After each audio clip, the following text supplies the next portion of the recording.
Welcome to the Love Deep Lab podcast, helping you integrate sex, sexiness, sacredness, and science in your life and your bedroom. And now, your host, Dr. Stormy. Hi, welcome to the Love Deep Lab podcast. I'm your host, Dr. Stormy. Thanks for joining us today, for tuning in and watching. Today, I have an amazing sister friend with me who I will introduce in just a moment. But we are going to talk about how we are all sexual beings, how our sexual energy and connecting deeply to our pussies, to our magic, to our yoni is like so foundational to all of life, love, and definitely to sex. So if you are a yoni owner out there, you are not going to want to miss this episode. If you love someone with a yoni out there, you are not going to want to miss this episode. So I'm so excited to share and jam out with my dear friend Lauren, who I'm going to introduce to you. So Lauren is a registered nurse, ecstatic birth practitioner, and an embodiment and pleasure mentor with a deep passion for the sacredness of sexuality, childbirth, and women's work. She holds wisdom in various healing modalities such as Maya, abdominal and womb massage, sacred plant medicine ceremony facilitation, and various embodiment modalities. She's a certified Kaula Tantra yoga teacher and is an avid Kundalini yoga practitioner. Exploring this earth has been one of Lauren's greatest teachers. From living all throughout the U.S. to immersing herself within over 20 countries, she uses her many years of traveling the world, visiting sacred sites, learning from the land, from elders, and cultural immersion as inspirational medicine for creating new paradigms and for shifting perspectives. Lauren stands for the liberation and affirmation of our wild sexual nature and sensual selves, where the body is loved and enjoyed in animalistic bliss and freed from all shame. She helps guide others to learn how to surrender to the intelligence of the body, dance with the pulse of Eros, and live in harmony with the natural cycles. Lauren believes through education and embodied awareness that women can experience ecstatic, empowering, and healing experiences through their relationships, their births, their blood, and their sex. Welcome, Lauren! Thank you. Ooh, that was kind of weird hearing that. I've never heard someone speak it live, but it lit me up. Oh, amazing. I celebrate your greatness. So incredible. So amazing. And look, I met Lauren on what I would consider like a social experiment retreat to see how intimate people could become, not sexually intimate, but emotionally intimate and physically intimate in 5 days. Was it 5 days? 4 days? Whatever. Yeah, 4 days, 5 days. In the middle of like Montana. Yeah, Glacier National Park, right? Yeah, totally. So great. So diving into cold plunges and doing all these amazing intimacy exercises. So it's such a pleasure to share with you all the amazing Lauren. So welcome to the podcast, Lauren. Thank you so much for having me, Stormy. It's so good to see you. So fun to share time. So Lauren and I were kind of catching up a little bit before we started recording, and what we were both realize is that we both have done these periods of conscious celibacy in our life. So Lauren, I'd love for you to just kind of, we can start there. Like, you're recently coming off of conscious celibacy, right? So yeah, like last week. Last week. Oh my gosh, amazing. So tell us a little bit about what is conscious celibacy, why did you choose it, and how was it for you? I feel like I've done multiple rounds in my life, but for me, like when I'm in a conscious partnership or relationship, like I go deep, like really, really deep. I expand my heart. I let myself feel all the things. And so often, like after that happens and like there's a death to that relationship, I have to go into this period of full like down regulation and just like being with me. Because I found that if I jump into something else quick, even if it's just casual sharing energy with another person, it kind of wobbles me like off of my center. And I find that, yeah, I'm not as grounded and anchored in. So I have been celibate for like a little over 9 months.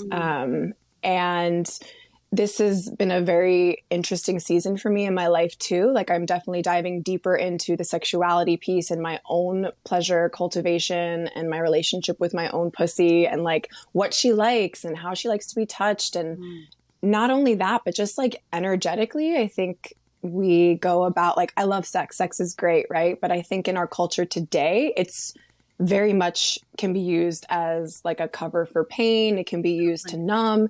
It can be used very unconsciously, which creates even deeper wounds. Absolutely. And so I knew that like I had this intention that the next person that I shared that space with, like I want it to be something that I could be cultivating and it could be something real. And I don't want to just, open that to anyone. Amazing. And so, yeah, it was a beautiful opportunity for me to tap deeper into my own pleasure and spend some Awesome. time with myself. Oh, I mean, What about you? so amazing. Yeah, so mine was a long time ago. Well, I guess it was right prior to this last relationship, which is I've been with my current partner for almost 4 years now. So, but it was similar. I kept I say this with like love and compassion, but we are the one common denominator in all of our relationships, right? And like Yep. when I say it to my clients, they're like, ouch. And I'm like, I know I say that with so much love, but it's also so fucking empowering and true. Like, so as I sat with that, I kept realizing that I would lose myself. I mean, I'm a codependent, recovering, huge-hearted, big-hearted woman, and I love, like you, I love deeply and wildly and with abandon. And I can lose myself if I'm not loving myself first, if I'm not putting myself as the beloved, as my own beloved. And so I was noticing that pattern for me, which then, welcome to shadow work. I kept drawing in partners who were not loving me in the way that I deserved and should be loved and treated. And then I'd be like, look, another man who can't love me. And then I was like, I actually need to look inside at what is going on inside me. And so I decided to do conscious celibacy. I was like, no kissing, no dating, no apps. I did 60 days of no self-pleasure. And then the last 4 months, it was like, I'm all about self-pleasure, just like you mentioned, Lauren, all about learning about what is my body like? How does my yoni want to be touched? And I really didn't know my pleasure map. So yeah, for me, it was really about getting to know my own pleasure map. Like I had, even in self-pleasure, even in masturbation, I would go to like what I knew worked. I would go to like what got me to orgasm quickly. And so it was such an incredible, I wouldn't even say reawakening. It felt like an awakening for the first time of what is my body like? How does she want to be touched? What does my yes feel like? What does my no feel like? And really exploring those boundaries within myself to then be able to much better communicate them to an external beloved. So yes. Yes. I feel like for me too, there was like definitely a bit of fear. Like some people cling on to like having lots of sexual partners as like their thing. And like I clung to the fact of like, okay, I'm alone. No one can hurt me. Like it was kind of a protection mechanism too. Totally. I'm not going to like negate that because there was definitely a part of me that was like definitely not ready to go there with someone. So I was like, I'm just going to stay alone and stay safe and I can just concentrate on me because I think there's so much healing we can do by ourselves. But when we allow another person to come in, it like stirs up all that shit, and you gotta look at it. You can't not look at it. Totally. Yeah, I love that. I had the same experience of like by the end of my conscious celibacy, I was like, well, I'm really fucking good at this. I could probably stay celibate, but it was legit. Like I was like, I actually think I might be able to like be a nun or something. I could be the Guinness Book of Records. This is like easy peasy.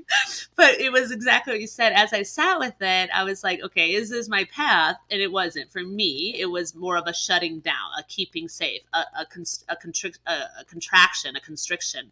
And so then it was like, okay, how do I be in partnership or put myself in the potential for partnership and still not lose myself, like still honor myself and my pleasure. And I, like I said, I'm 4 years in the partnership and I certainly don't do it impeccably. We're always in practice, but I prioritize my pleasure. I prioritize my happiness and I know that I'm responsible for it. And that's different when you're in partnership with that orientation, Yes. It's just another opportunity for more self-love and compassion. Totally. And it's all about you. It's all about you. It is, right?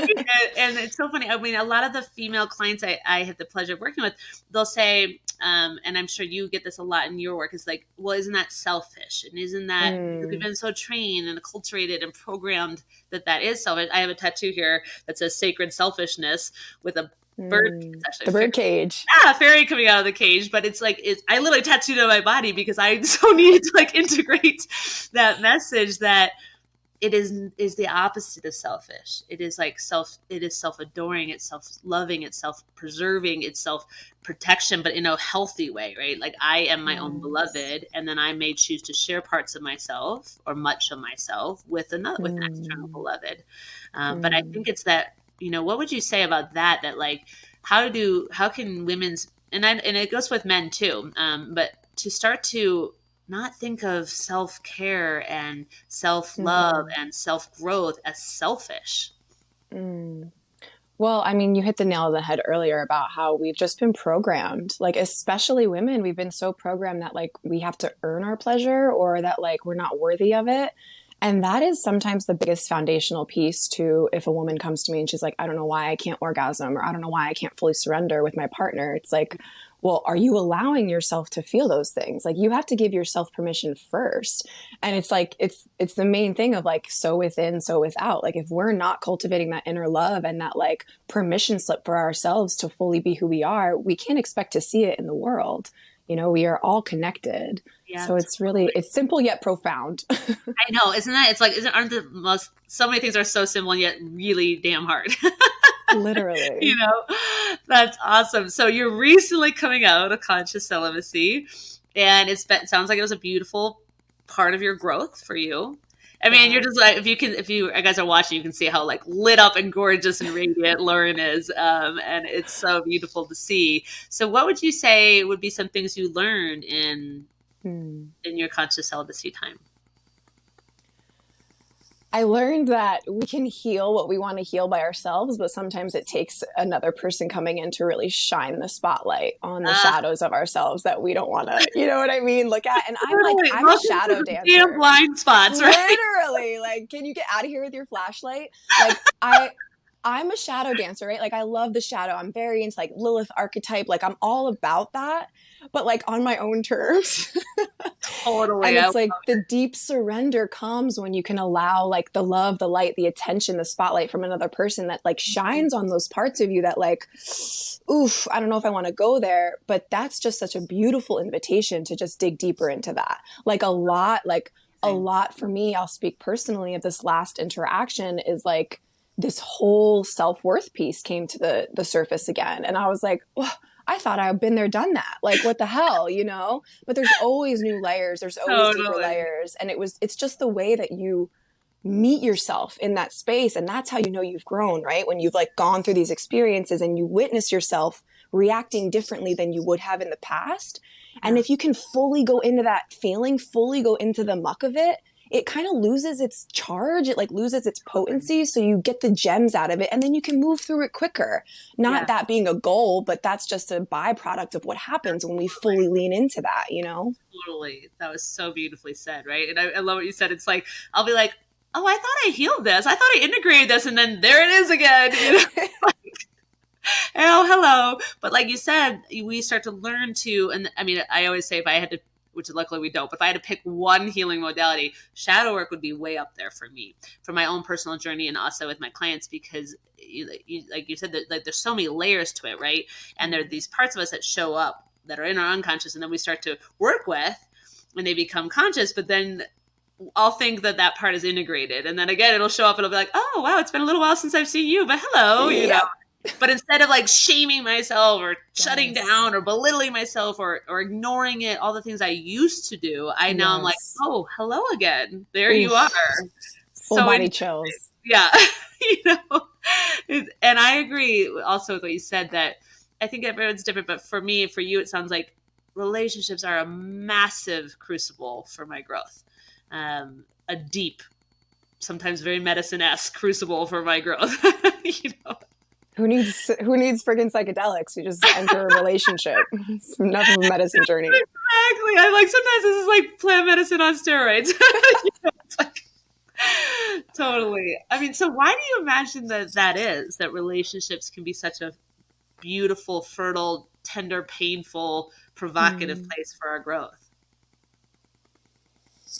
Well, I feel like the healing comes from, like, the initial wounds are caused by our early relationships, right? And so it's like only another relationship, another interaction with another human being is going to heal that. It's kind of like the antidote to like the venom, you know. You can't heal something without going into that texture of it, which, I mean, we all have our unconscious, you know, even like pre-verbal, before we could speak, our attachments to our caregiver are so vital and so important. And we might not consciously remember that, but like when we enter into a partnership, if we view it as an opportunity to heal those aspects of ourselves, like, yeah, it might be uncomfortable, but if you can lean into that discomfort and move through that threshold with love and just constantly bringing it back to a place of self-love and self-compassion, like that's the key, because our inner child doesn't like to be berated and yelled at. Like if they feel uncomfortable and something's coming up, they want to be held and nurtured and loved, not like with their finger, like saying, you know, all these things. That's not how we're going to open up. That's not how we're going to surrender. So I really think it takes a relationship to heal what the initial relationship, you know, caused. I love that perspective. Totally. And I think it's Brené Brown that says, like, we don't heal in isolation, we heal in community, you know, and it's so true. And it feels even more potent right now. I think for me, community feels just even more sacred because of COVID and having had community like vastly shrink and then now starting to be expanding again. And the right community, right? Like not toxic community and not, not a toxic partner, not an abusive partner. I was with an abusive partner. And, you know, for the longest time, I would shame myself about that because I'm like, I'm a therapist. I should have known better. I do this for a living, you know, and yet it was such a master teacher for me. Yes. Because of where that was this tattoo, which was my boundaries, because it was about like, how do I maintain when we do boundary work? I think so often we're externalizing our boundaries, like saying no to people outside of us, right? Saying no or yes to things outside of us. But the inner boundary work was so key for me. What is my no? What's behind my no? How do I get curious about my no? And what's my yes? And what does it feel like in my body? What does it feel like in my yoni? You know, what does it feel like in my sex?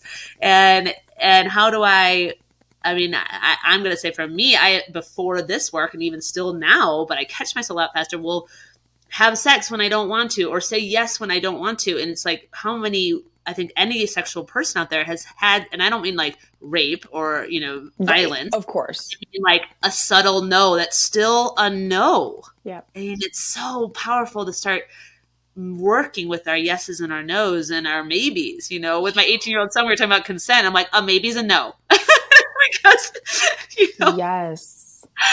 And he's like, what do you mean? Isn't a maybe a maybe? And I said, no, because a maybe has a texture of, I'm not sure, yes. I'm in ambivalence. Yes. For him, he's with women, that's a no. She's not sure yet. And you don't want to make love to a not sure, you know? No. So I just love that. I love that you're teaching this. This is what needs to happen. You know, I love how you're so deeply anchored into your own pleasure and your own power that you're open enough to talk about this with your son, which is so fucking important. Like, it's so important. It's awesome. He's amazing. He's amazing. And he has not having sexual experiences yet, but as he is, we really, you know, and thank you. I mean, like the work you do too, it's like, let's just start, for the love of all things, start shedding light and love and science and sex and sexiness and conversation, and also shadows onto, I mean, everyone wants to have fabulous sex and nobody wants to talk about it. I know. It's really kind of crazy.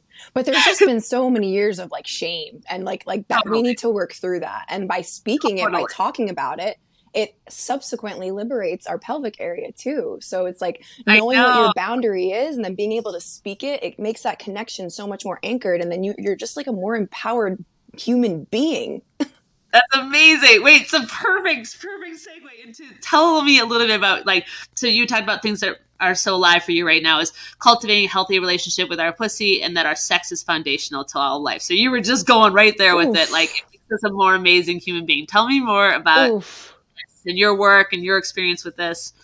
I mean, I feel like this topic in and of itself could be like a friggin' textbook like this thick. Like it can go so deep and in so many ways, but like specifically for me, I am a labor and delivery nurse for those of you, or was a labor and delivery nurse for those of you that don't know. And I saw a trend throughout childbirth where like the mom or the woman would like disempower herself or like put the power outside of herself. That's the foundation. It's like, if we're not connected deep to our root, to our pelvis, like all that in there holds so much. It holds so many layers of not even our own lifetimes, but like through epigenetics, like we go 14 generations back. So just think about the trauma and the unintegrated hurt that so many women before you and men before you experience and just kept there, you know? And so it's like, I get it. It's scary to go there. I get it. It's scary to even just like put your hand over your mons pubis and breathe a little bit. Like I get that. But the only way we're going to go move through that is by stepping into the uncomfortability of it. And yeah, I found that like through childbirth, for example, it's like if a woman is cultivating this relationship with her pussy, her yoni, before she even conceives and is connected to the sensations and works through some numbness or anything that's held down there, her birth experience is going to be so much more liberating, and she's going to find that she's going to be able to surrender deeper. Because if you can surrender into your body's pleasure in the bedroom with a partner, like just use that as a playground, you know? Wow. I love that. That's so beautiful.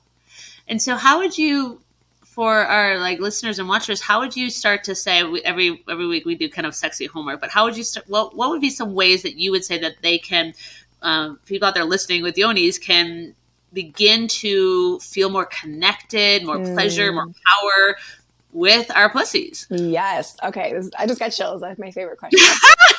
You're like me. I get chills and I don't know I'm on the right path when I get my chills. So it's awesome. First and foremost, you have to create a dialogue.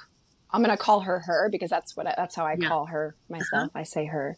And I want you to begin to like talk to her like it's a being.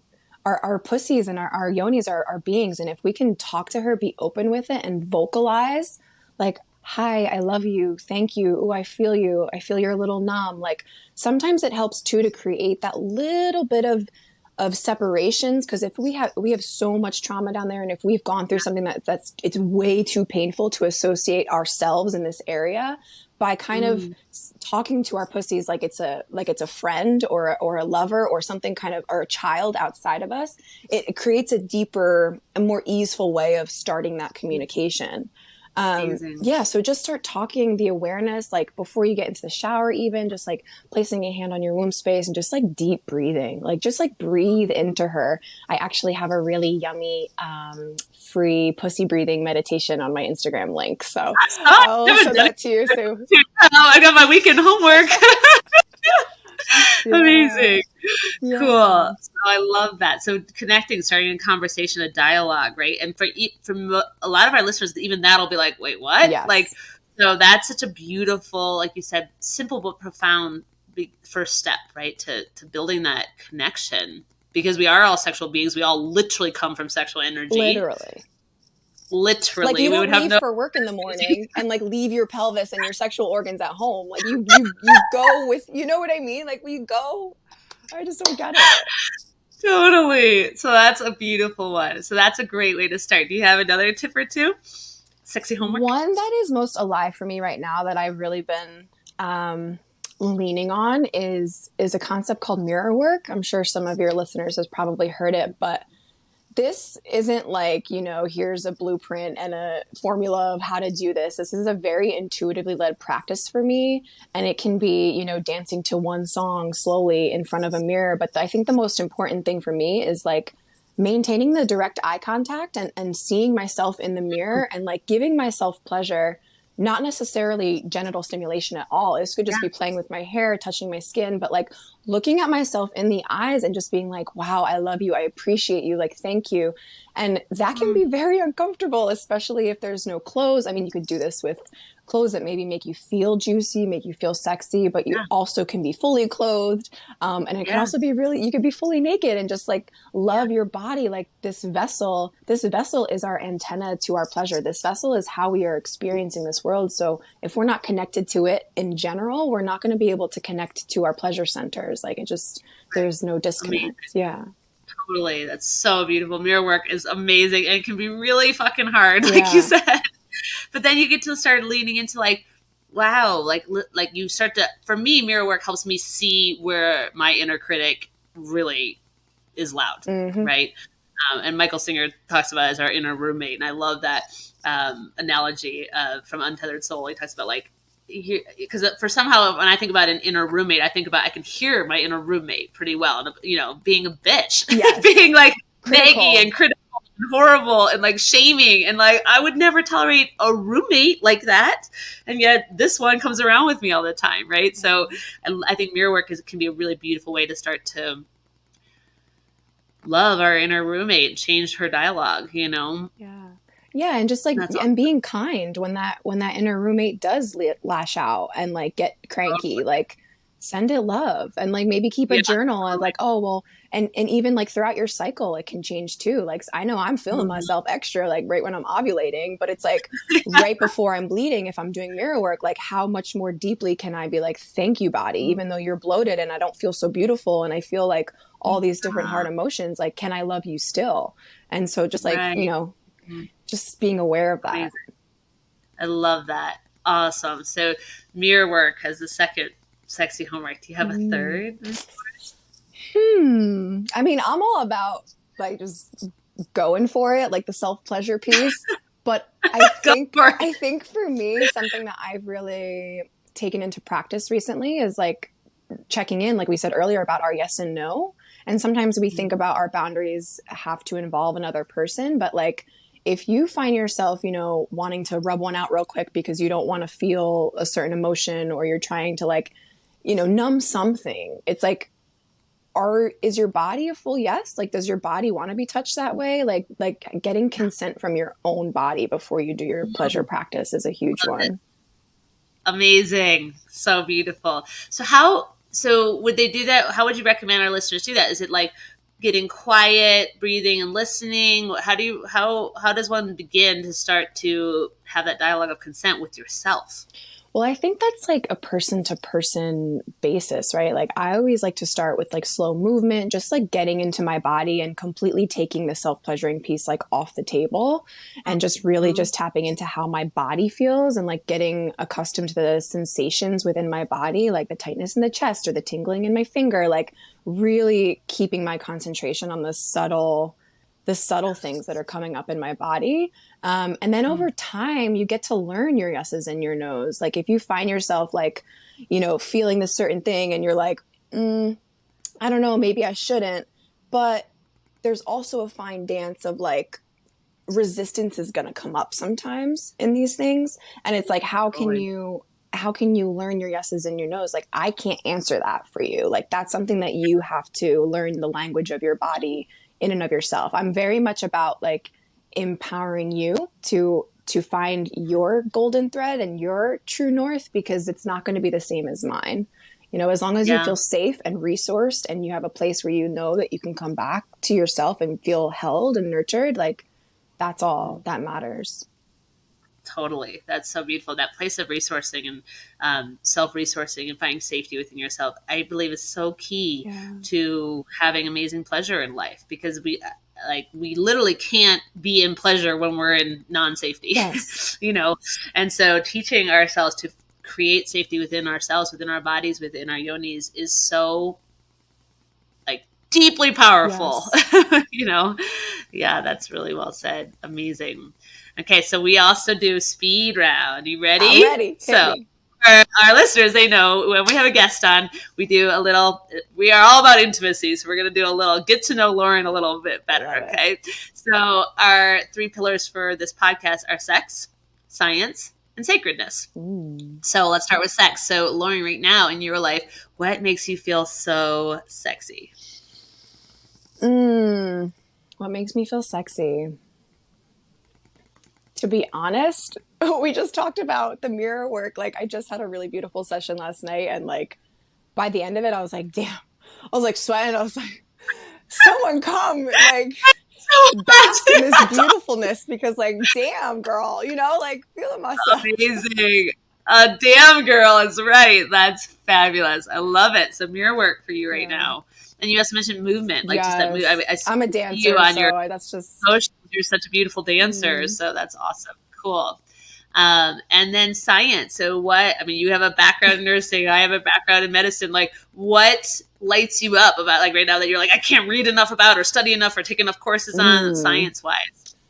Genuinely, I feel like it's just like deepening my connection to see how sex and birth are just so similar. And it's like, yes, I'm an ecstatic birth practitioner, but like leaning into the science of it and like reading about all the different hormone cascades and all these different things, like if we taught that in school, that like sex and birth are literally the same physiological process, it's just one's just way more intense. Like it's like light bulbs just go off. You're like, oh yeah, I need safety. Oh yeah, I need oxytocin. Oh yeah, like hello. It's amazing. I love that. And it's so interesting. This just popped in, so I'm just going to throw it out there. So my like first kind of experience in reading and studying about BDSM, about the kink world, was I had been like, I thought of, in my more vanilla days, I thought of like pleasure and pain as like opposite ends of a line, like so far apart, 180 degrees apart. And then the kink world, like BDSM often talks about that it's a circle, right? And pain and pleasure actually like a butt. Yeah. They're right next to each other, right? And it just popped in my head that I would imagine there's a similar thing with birth and sex, that like pain and pleasure do not have to be orthogonal. They can actually be very much intermingled. 100%. And not in like a masochistic or sadistic way, right? In a conscious, thoughtful way. But I don't know. It just popped in there. So I wanted to see what you think about that. Like pain and pleasure not being 180 degrees apart, but being right next to each other. 110%. Like you can't avoid pain and expect to receive pleasure. Like they are on the same spectrum. Like the more we can lean into the possibility of being able to surrender to pain, we realize that it's not that bad. And like, it's that initial threshold. It's that fear. If we're tense and we're like scared and we're in a fear state because we know we're about to experience pain, our body is not going to be in the optimal place to be able to experience pleasure. And I love the BDSM thing you brought up, because this is like a new thing for me too, where I'm like very into that. What's that like rope play where it's like the art and they like tie the ropes? Sorry. Yes. I'm just like so into it recently. I'm like, ooh, I'm going to bring this into my life. Sister, you will love it. But just a very sound practitioner is what I will say. But yes, it's amazing. It makes you surrender. Like you have no choice but to surrender, and you get to that place of full surrender. And I think the term is like transient hypoarousal of like the cortex area. So it's like when we're in that space, like you have to surrender. And then that's when you go into like flow state, kind of time dissipates. And it's the same thing in childbirth. Like you go through different brainwave states, and you want to ultimately get to like theta or delta, where you're like just in the God state. And that's when like DMT can happen and all this pleasure and everything. But we have to be willing to go there. Totally. I love that. Awesome. And then the final pillar is sacredness. So what feels sacred for you in your life right now? My time with my family.